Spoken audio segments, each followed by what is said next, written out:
Buenas tardes a todos nuestros telespectadores de nuestro canal de YouTube para un nuevo diálogo regionalista. Hoy día tenemos como invitada a Ruda Acevedo, que es peruana. Ella es cientista política graduada de la Universidad de Florida en Estados Unidos, donde ella y yo fuimos compañeras, así que transparento inmediatamente que tenemos ahí, no nos veíamos hacía 10 años, pero fuimos compañeras en la universidad hace todos esos años atrás. Bueno, y además Ruth tiene estudios, ¿cierto?, de posgrado en gobierno y ha trabajado en Perú en administración pública desde el gobierno de Ollanta Humala y trabajó todos esos años hasta el 2019 en que ya dejó de trabajar para el gobierno. Entonces también quiero que nos cuentes un poquitito cuál era tu función en la administración pública en el gobierno de Perú. Perfecto, gracias Alicia por la oportunidad.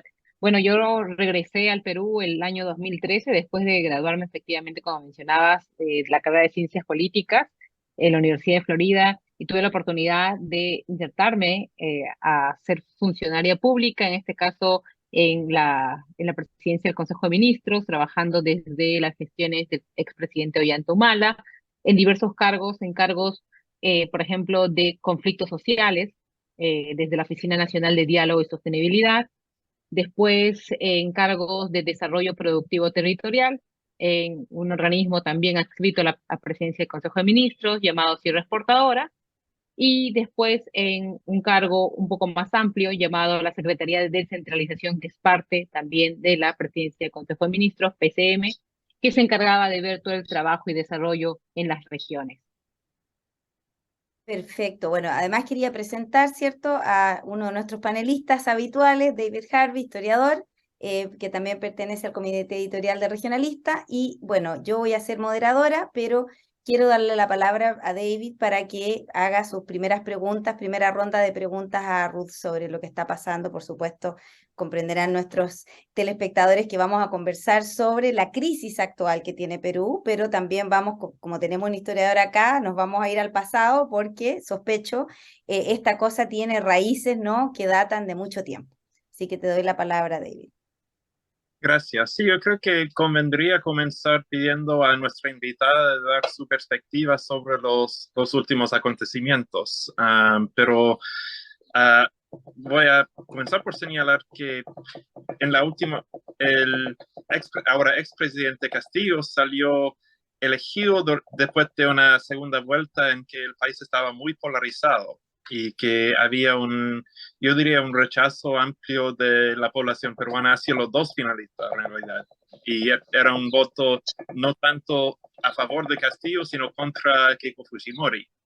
Así que quisiera preguntarle cómo ve usted esa polarización política en que vive Perú en ese momento y qué salida le ve para el país. Así es, David. Desde hace un poco más de 10 años vivimos una polarización constante. Cada elección presidencial ha sido el votar en contra de. Y eso nos ha llevado a tener momentos y desencuentros en la política que han terminado en tragedia, desde renuncias hasta lo último sucedido, vacancias y hasta lo último sucedido, que es un autogolpe, considerándose esto un delito dentro del marco de nuestra constitución en el Perú. Y, y es algo que ha venido dándose de manera cíclica. En los últimos años hemos tenido alrededor de 6, 7 presidentes, algo insostenible para cualquier país, con transiciones muy rápidas y por ende también con mucha rotación de funcionarios en los ministerios, que no permite finalmente tener un plan, un programa país ejecutable que avance. Tenemos una macroeconomía estable, gracias al BCR, gracias al Ministerio de Economía y Finanzas, pero de todas maneras es una macroeconomía estable que no ha decantado y que no ha cascadeado a ciertos sectores sociales de nuestro país y por ende no se sienten representados ni por un partido político, ni por algún líder político o gestión de turno. Em, Esta polarización de hace ya un poco más de una década ha llevado a tener presidentes como Humala, después Pedro Pablo Kuczynski, y después conocemos la historia reciente entre vacancias y presidentes interinos. La última, que ha sido entre Pedro Castillo y la señora Keiko Fujimori, ha sido bastante polarizada porque por primera vez hemos tenido un candidato de extrema izquierda y una candidata también de extrema derecha. El país polarizado entre dos posiciones muy radicales en todo sentido, que al final buscaban apoyo de ciertos grupos de centro, pero las elecciones fueron tan ajustadas que la diferencia fue en más o menos 40.000 votos de todo el país. Eso ha representado que al final del conteo de las elecciones, el grupo no ganador termine hasta casi desconociendo los resultados. Creo que eso fue uno de los primeros errores en un juego democrático como son las elecciones. Eso ha generado distanciamiento, donde hubiera sido una oportunidad interesante tener una líder de oposición, ¿no? Que acepte los resultados con mucha madurez y que por ende también se convierta en una fiscalizadora, eh, que vea el trabajo constante del presidente, pero siempre y cuando hubieran habido estos espacios de aceptar los resultados. No se dio, hubo, creo yo, mucha inmadurez política para aceptarlos y desde ahí hemos venido en problemas tras problemas, se han cambiado gabinetes ministeriales eh, sin precedentes, los números de ministros del interior que hemos tenido, de jefes de gabinete, alrededor de 6, 7 jefes de gabinete. Eso, sinceramente, demuestra que también desde el lado del equipo ganador, ¿no? Del expresidente Pedro Castillo, tampoco hubo un plan de gobierno sostenido, tampoco hubo equipo, porque desde el momento que ganó, pues los equipos se han ido armando, al comienzo respaldados por el partido que lo llevó a las elecciones, Perú Libre, y después se desprendió de Perú Libre y comenzó a rodearse más de intereses particulares que finalmente lo llevaron a toda esta cadena de presuntos delitos que por los cuales hoy está en prisión preventiva. Perfecto. Yo quería preguntarte también, Ruth, ¿cómo ves tú la situación, la coyuntura, digamos, actual? Tenemos un presidente que está siendo investigado por actos de corrupción. Brasil tuvo eso con Lula, ¿no? En un momento. Tienes además a la primera presidenta de Perú, ¿no? La primera mujer presidenta absolutamente accidental, que anuncia ahora elecciones anticipadas, ¿cierto?, para el 2023. ¿Cómo ves tú la salida de esa coyuntura? ¿Tú ves a Castillo preso por los casos de corrupción? ¿Tú crees que la justicia peruana tiene, digamos, esa imparcialidad como para meter preso un presidente? Y a esta presidenta como para tener la credibilidad de gobernar de aquí hasta el 2020, hasta el 2023. ¿Cómo lo ves tú? Sí, eh, creo que algo que debemos destacar es que al momento que el presidente Castillo dio su mensaje a la nación y fue explícito en disolver el Congreso, eh, creo que hubo mucho temor de peruanos de todos los sectores en saber qué iba a suceder. Ese temor se resolvió, creo que con el pasar de las horas, viendo el accionar de todas las instituciones del Estado, de todos los poderes del Estado. Ya no éramos, creo yo, no somos el Perú del 92, donde aceptó callado un golpe de Estado y una dictadura que continuó. Creo que hemos aprendido en algo la lección y creo que eso hay que saludar de nuestras instituciones que maduraron, unas Fuerzas Armadas que estuvieron a la altura en decirle, no, señor, la Constitución está sobre su palabra. Un Congreso que más que bien que mal trató de asumir una posición y finalmente votar por la vacancia. Eh, Creo que detrás de todo esto hay una reflexión, ¿no? Se están respetando las estructuras de poder dentro del país. Eso es bueno. Es por eso que de inmediato salió la presidenta del Poder Judicial, dio un mensaje eh, no respaldando a la dictadura, de la misma manera la Fiscalía de la Nación, quien ha estado liderando un proceso de investigación contra el expresidente, y después las Fuerzas Armadas.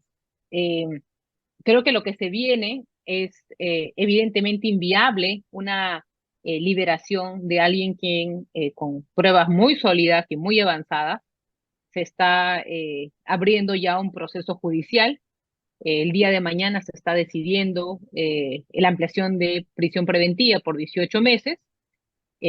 Todo esto es un asunto muy político, porque Pedro Castillo, de alguna manera, ya haciendo un análisis social, eh, representa o ha representado eh, mucho las esperanzas de ciertos sectores sociales. Y las elecciones del año pasado han sido el resultado de ello. Es cierto, hay una parte del Perú que todavía no acepta esa representación, pero sí, Pedro Castillo ha representado en su momento las esperanzas de cierto sector social. De ahí ha habido una gran decepción porque ha tenido alrededor de año y medio en no finalmente liderar el cambio que él había pregonado durante las elecciones, durante el proceso. Esto ha llevado a que muchos también se alejen, se aparten de lo que significaba en su momento una promesa política de cambio y de renovación y de cero corrupción, etcétera. Creo que se vienen semanas un poco complicadas. El día de hoy finalmente salió publicado el decreto de emergencia, del estado de emergencia en las regiones donde los actos de violencia se han desbordado. Y acá hay que poner, creo que, un límite entre qué es el derecho de protesta y qué es la delincuencia. Hay otros que se van a un espacio muy extremo y lo llaman terrorismo, pero creo que hay todavía un peldaño atrás que es la delincuencia. Y lo que ha sucedido y lo que ha venido sucediendo el día o sea, vamos, estamos a una semana de la renuncia, estamos a una semana de la toma de la presidencia, del juramento de la señora Boluarte como presidenta del Perú. Ha sido una semana con muchos acontecimientos y finalmente, después de una semana de violencia, ha faltado, creo yo, liderazgo para declarar un estado de emergencia, para poner orden en las distintas regiones, para convocar al diálogo. Hemos tenido ministros ausentes en un espacio donde sí se necesitaba el liderazgo y qué bueno que ahora estén en las regiones y debería ser constante, pero creo yo que estamos recién calmando las aguas y esperemos que de acá hasta el comienzo del próximo año se empiece a discutir en lo más breve posible la urgencia de llamar a elecciones. Es complicado gobernar un país cuando no se tiene legitimidad y cuando hay muchos intereses políticos de por medio. Y creo que la señora Boluarte tiene ese reto. Ella no puede alejarse de la realidad. La realidad es que ella es, como bien lo mencionaste, es una presidenta accidental, eh, pero con cero legitimidad. Si bien es cierto, ella fue parte del equipo de Pedro Castillo, pero el rol siempre de un vicepresidente no ha sido representativo en el Perú. Y lo que se sugiere, lo que se está requiriendo de distintos frentes sociales es nuevas elecciones. Lamentablemente el proceso electoral, los procesos aquí toman tiempo.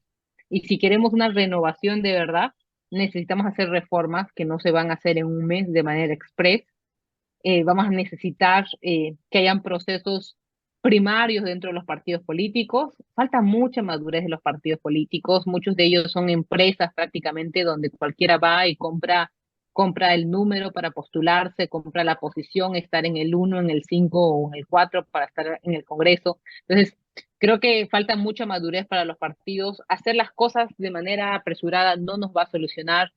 También preguntarnos como peruanos qué tanto hemos renovado el menú electoral. Vamos a tener los mismos que hemos tenido el 2021, y el menú va a ser ese. Entonces, creo yo que la reforma política urge y aún así lo tengamos aprobado. Es también un tema de cambio generacional, de renovación en los partidos, de ampliar, de un poco nivelar la cancha para que todos los peruanos tengamos oportunidades de hacer política de manera decente, correcta. Y creo que un poco el sistema había limitado eso. Entonces, la reforma necesita, sí, aprobarse, pero también adoptarse. Y eso va a tomar, creo yo, años. David, ¿tienes tú más preguntas para Ruth? Sí, le quisiera preguntar cómo ve a nuestra invitada el impacto de los últimos hechos en la relación que tiene Perú con los países vecinos, porque una cosa que, o sea, a lo mejor no es sorpresa, pero igual que varios gobiernos populistas de izquierda de la región, Venezuela y Bolivia, por supuesto, pero también Argentina y hasta Colombia, declararon públicamente a favor de Castillo, a pesar de su intento de autogolpe. Y, o sea, tomando el lado ideológica contra la de la legitimidad democrática. Y además una intervención dentro de los asuntos interiores de otro país que siempre puede traer complicaciones diplomáticas. Así que quisiera saber cuál es su perspectiva sobre cómo eso podría afectar al futuro la relación de Perú con los vecinos. Sí, en realidad creo yo que no importa si uno es de izquierda o derecha, pero en algo debemos coincidir, es de que si entramos elegidos democráticamente, deberíamos respetar esa estructura sí o sí. Creo que el Perú no es ajeno a lo que pasa también en América Latina y viceversa. Eh, no ha sido muy acertado de parte de los países, tanto como Argentina, como Venezuela, como México, como Bolivia, que de alguna manera simpatizan, creo yo, no tanto con la ideología de Castillo, porque detrás de Castillo no hay ideología, por ende ha perdido el soporte social que de verdad tenía cuando fue la segunda vuelta. Entonces, creo que detrás de Castillo ya no hay una ideología. Hay intereses, obviamente, en defenderse de la justicia, defenderse de los delitos, por los cuales hay sólidas pruebas, eh, y creo que hay un gran desconocimiento de parte de los gobiernos que han mostrado apoyo a, a la situación que está pasando Castillo, ¿no? Apoyo, y es más, el no reconocer la transición política presidencial que está pasando con Dina Boluarte. Creo que están desinformados. De nuevo, aquí ha habido una transición constitucional. No ha habido un golpe de Estado de parte ni del Congreso ni de la actual presidenta. Lo que ha sucedido es una transición legítima, constitucional. No, a muchos no agrada la idea de que Dina Boluarte sea la actual presidenta, pero se ha hecho según la ley. No hay nada ilegal, eso está indiscutible. Hoy ha tenido el ministro de Relaciones Exteriores una respuesta, creo yo, bastante, bastante diplomática con los presidentes, con los gobiernos que, que han declarado el apoyo a Pedro Castillo y no reconocer el gobierno de la señora Boluarte. Creo yo que afecta mucho el no compartir los valores o al menos la mirada democrática que todos deberíamos tener. Por eso vuelvo a repetir, o sea, no importa si eres de izquierda, de derecha o de centro, siempre defender la democracia, porque ha sido el proceso en que cada uno de ellos ha sido elegido. Eh, es un reto todavía en América Latina consolidar eso. Eh, Creo yo que con el pasar de las semanas, de los meses y cuando las investigaciones vayan avanzando, va a ser mucho más evidente que la situación de Castillo es una situación netamente judicial. No hay persecución política en el sentido de que está siendo investigado por la Fiscalía de la Nación, y creo que va a ser un poco más claro el panorama para para las autoridades que han dado estos mensajes.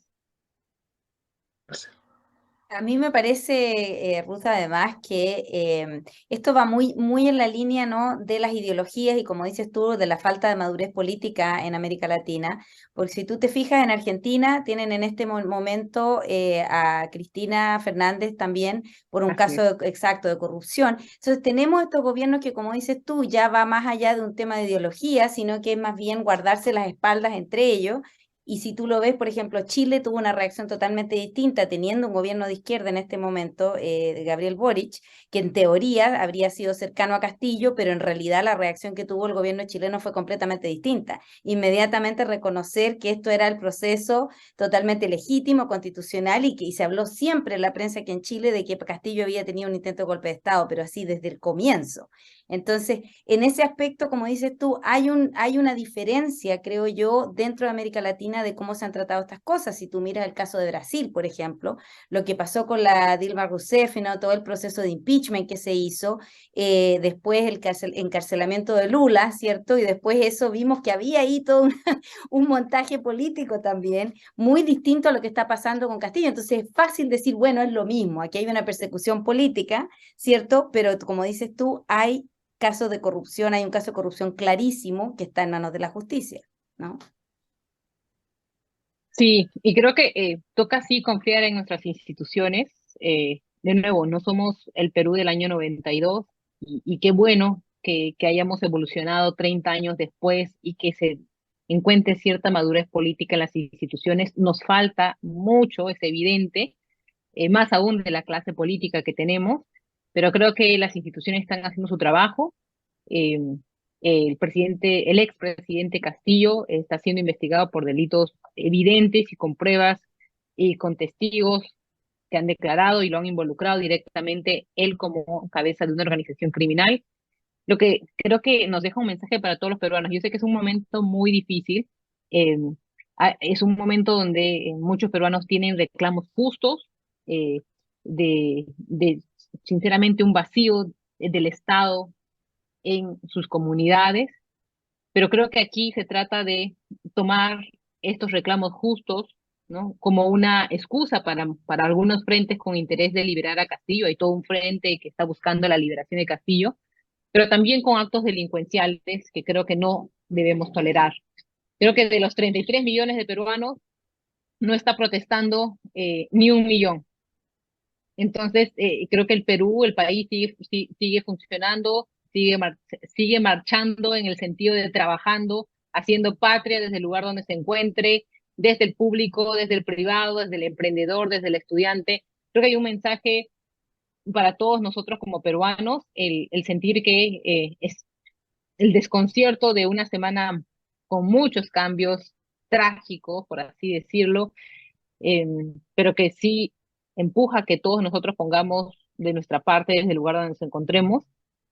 Esperemos que los actos de violencia terminen, que finalmente eh, pongamos al país por delante, que creo que es lo que debe suceder. Eh, los actos de polarización no han ayudado, menos ahora. Se debe buscar una transición y un nuevo proceso electoral eh, que, que nos presente mejores alternativas también, si no vamos a caer en lo mismo. De acá a 2, 3 años vamos a estar en el mismo ciclo de no reconocer a las autoridades, pensar un poco más por quién votamos, no votar por los antis, porque eso finalmente nos lleva a escenarios uno, de decepción, dos, de polarización y de nuevo la misma tragedia que venimos viviendo. Creo que el Perú, en esta última semana, especialmente en las regiones, tanto como Apurímac, especialmente en las regiones del sur, que se han sentido más alejadas de todos los gobiernos que han pasado, pero también más cercanas a la propuesta que en su momento Pedro Castillo embanderó, en su momento. El día de hoy, y hay que decirlo así, Pedro Castillo no representa la esperanza de un cambio social. Pedro Castillo se aprovechó de lo que esperaban es, ciertos peruanos que apostaron por él, más de la mitad del Perú apostó por él, y creo que el día de hoy se convirtió en una decepción. No podemos llamar ni siquiera que es una decepción de izquierda, porque finalmente no hubo ideología, aquí hubo una supuesta delincuencia liderado desde arriba. Ya las investigaciones lo dirán más adelante, pero es muy evidente. Y eso demuestra de que cuando no hay formación política y se llega al poder, finalmente uno termina rodeándose no de un programa, no de un equipo, sino de intereses particulares que lo llevaron al señor Castillo a esta situación. David, ¿alguna otra pregunta? Y como una última pregunta, como decíamos al principio, de ver eso dentro de una perspectiva más amplia e histórica, que como bien dijo usted antes, ese conflicto no vino de la nada, sino que de unas situaciones que se han ido arrastrando desde muchos años de desigualdad de clase, de conflictos culturales, étnicos, de muchos peruanos que no se sienten como integrados en los progresos que ha tenido el país en los últimos años, ni en el sistema democrático. Así que, ¿qué solución de medio a largo plazo ve usted para reparar esa brecha y integrar más plenamente todos los peruanos dentro de una cultura cívica democrática y una orden socioeconómica ojalá más justa? Sí, creo que falta una visión país. Creo que de muchos de los líderes que tenemos al día de hoy, que podrían ser las siguientes propuestas presidenciales si se diese un proceso electoral en los próximos meses o en el próximo año, creo que todavía no comparten una visión país.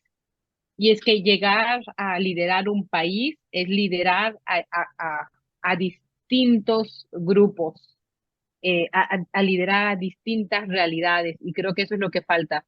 Es como uno, la diversidad de mi país, más allá de la diversidad, las carencias de mi país y lo convierto en un programa país que les permita dar la oportunidad a todos.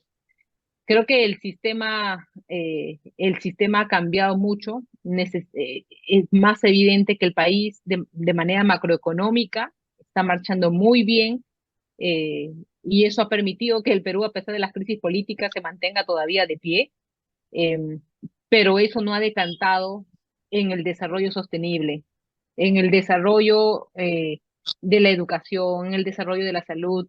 La pandemia, después de 2 años, ha mostrado cómo el Perú en realidad era rico, pero no tenía hospitales decentes que pudiera atender a peruanos, donde también la gente evidenció que muchas de las clínicas también tomaron ventaja en el momento de la pandemia, se sintieron desamparados de un Estado que no era capaz ni siquiera de poder regular en su momento.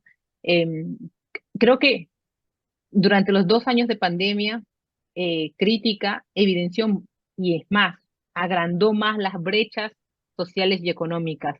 Entonces el Perú llegó el 2021 en abril a la primera vuelta con una tremenda carga de situación económica y social que había vivido el 2020, y las elecciones se radicalizaron y con muchas razones. La gente no tenía empleo, muchos habían perdido a sus familias, muchos se habían endeudado y habían perdido su vivienda, eh, muchos niños dejaron de ir al colegio y empezaron a trabajar. Si hoy por hoy tenemos uno de los índices más altos de trabajo infantil, es también a raíz de la pandemia, niños huérfanos. Entonces, creo que el país llegó cansado, harto a un proceso electoral y depositó su voto a lo que en su momento significó esperanza. El día de hoy no lo hay, pero eso nos da la lección de que en las próximas elecciones tenemos que pensar más en lo que siempre voy a decir, un programa país, cómo integramos, cómo damos oportunidades a todos, cómo todos se sienten incluidos, cómo nuestros hermanos de Apurímac, nuestros hermanos de Puno, de Arequipa, que protestan por las grandes diferencias sociales, se sienten incluidos, pero también cómo aprendemos a diferenciar la delincuencia de la protesta justa. Y creo que es uno de los grandes retos que tiene este gobierno, en aprender a sentarse a la mesa, a dialogar con líderes sociales identificados eh, por la comunidad, no con delincuentes. Es un momento para construir liderazgo social, pero de verdad, y liderazgo político. Y creo que los próximos años urge mucho más que se renueve la clase política, y por ende urge mucho más que peruanos nos involucremos en hacer política, nos arriesguemos en hacer política. No es fácil, porque creo que el mayor castigo que podemos tener en el Perú es ser gobernados por quienes sentimos que no nos representan, y terminamos así. Eh, Mira, Ruth, yo te agradezco muchísimo. Creo que tenemos una lección que sacar también nosotros en Chile, por lo que tú nos dices, porque tenemos como país también cosas en común, ¿no? Y procesos que son similares.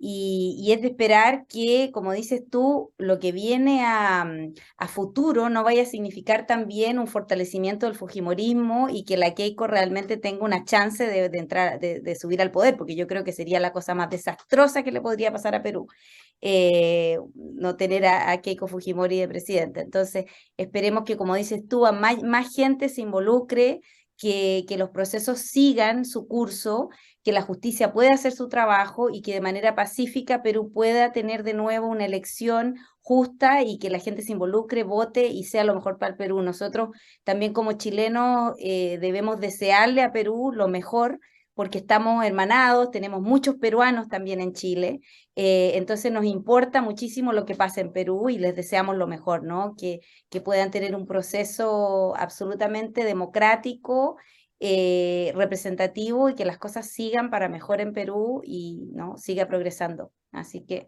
nuestros mejores deseos, ¿no? Para ustedes. Gracias, Alicia, gracias, David. Gracias. Esperemos que nuestros países se enrumben en lo que debería de ser Latinoamérica. Exacto, así es. Bueno, te damos las gracias, Ruth, por participar en este diálogo regionalista. Te dejamos invitada para un próximo, porque creo que Perú seguirá dando noticias y por supuesto que nos encantaría tenerte de vuelta en otro diálogo regionalista para, con tu expertise, ¿no? Informar a nuestra audiencia chilena de lo que está pasando en Perú y dar una perspectiva que no siempre el periodismo masivo, digamos, puede dar y detenerse en algo mucho más específico con alguien que sabe y que tiene un conocimiento mucho mayor. Así que te damos las gracias y te dejamos invitada para un nuevo diálogo regionalista. Muchas gracias. Muchas gracias a nuestros telespectadores. Nosotros nos despedimos hasta un próximo diálogo regionalista.